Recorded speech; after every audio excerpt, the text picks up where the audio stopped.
Y vamos cerrando esta asignación con el resumen de los siglos XIII y XIV.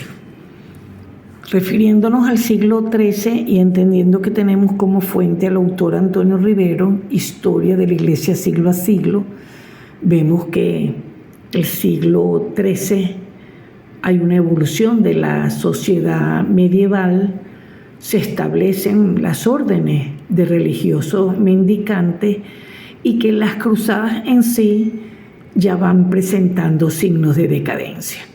La Cuarta Cruzada, realizada entre los años 1202 y 1204.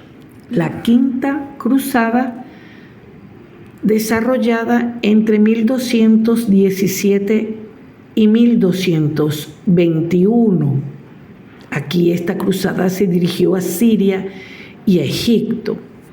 Y tenemos que señalar lo que el autor Antonio Rivero acota, que hubo agravios cometidos por parte de los cristianos occidentales a los cristianos ortodoxos de Oriente. La Sexta Cruzada, que fue capitaneada por el emperador Federico II, un emperador que ya había sido excomulgado por el Papa, y él, muy hábil, ¿verdad?, realiza alianzas gracias a su genio político y sin recurrir a las acciones bélicas logra instaurar en Jerusalén una política de tolerancia religiosa. Hace un tratado con el sultán de Egipto y puso en manos de Federico Jerusalén, Belén, Nazaret y otros lugares a cambio de territorios poseídos por los cristianos al norte de Siria. Esta Sexta Cruzada se realiza en 1228 hasta 1229 y acota el investigador que Jerusalén permaneció tan solo 15 años en manos de los cristianos y que en agosto de 1244 se pierde definitivamente. Luego viene la Séptima Cruzada, que la registra entre los años 1248 a 1254, y la Octava y Última Cruzada, que fue en el año de 1270. Y bueno, en el resumen entramos al siglo XIV y apunta Rivero que habitualmente se habla de decadencia en los siglos XIV y XV, pero esa decadencia se refiere al sistema de cristiandad. Se hablaba de la supremacía del papado, que había llegado a desempeñar un papel de árbitro universal de Europa en tiempos de Inocencio III, pero acota Rivero fue un equilibrio frágil, rompiéndose poco a poco lo que verdaderamente era una fuerza. Este periodo sigue presentando conflictos entre los emperadores y príncipes y van naciendo las monarquías nacionales porque ya están más determinados los territorios como tal.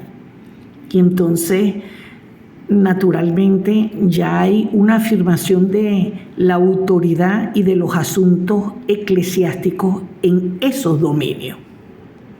Hay enfrentamientos entre los reyes de Francia, Felipe el Hermoso, el Papa Bonifacio VIII, en fin, momentos de conflictos.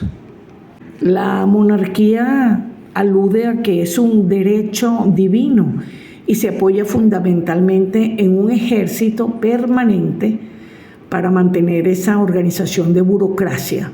Y bueno, allí empieza a surgir también elementos de lo que hoy se conoce como diplomacia.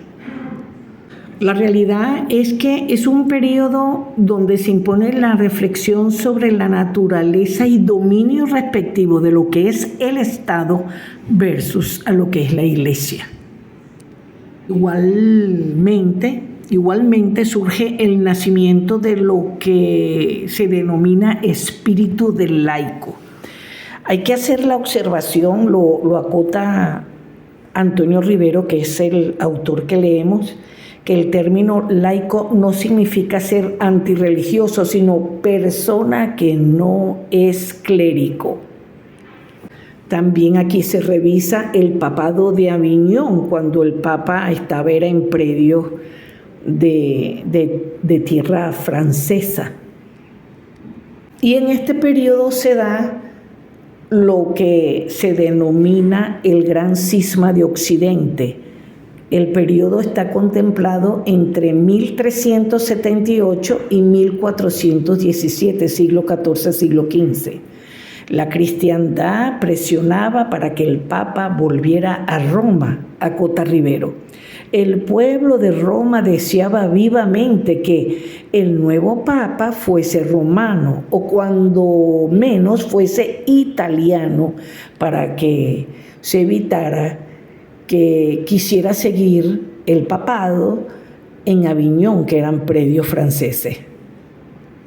El cisma de Occidente mantuvo a la Iglesia dividida durante 40 años entre lo que se consideraban los partidarios del Papa de Roma, Urbano VI, y partidarios del Papa de Aviñón, Clemente VII. 2 papas.